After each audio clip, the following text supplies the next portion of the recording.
Ang mabuting balita mula sa langit sa araw na ito.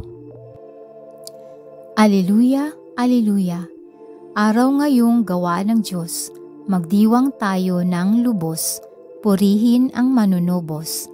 Aleluya, aleluya.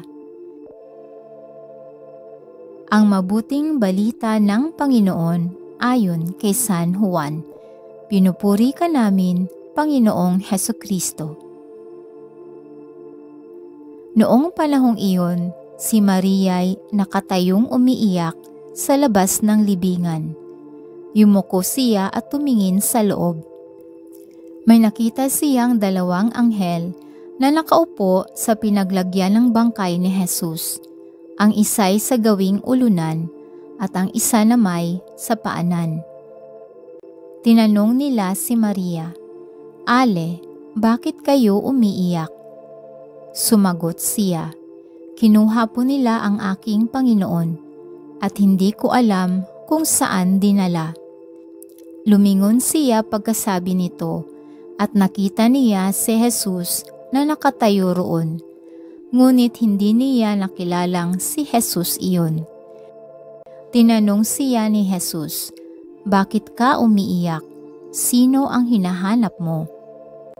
Akala ni Maria'y siya ang tagapag-alaga ng halamanan, kaya't sinabi niya, "Ginoo, kung kayo po ang kumuha sa kanya, ituro ninyo sa akin kung saan ninyo dinala at kukunin ko." "Maria," ani Jesus. Humarap siya at kanyang sinabi, "Rabboni," ibig sabihin, Guro.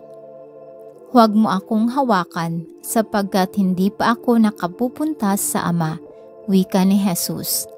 "Sa halip, pumunta ka sa aking mga kapatid at sabihin mong aakyat ako sa aking Ama at inyong Ama, sa aking Diyos at inyong Diyos."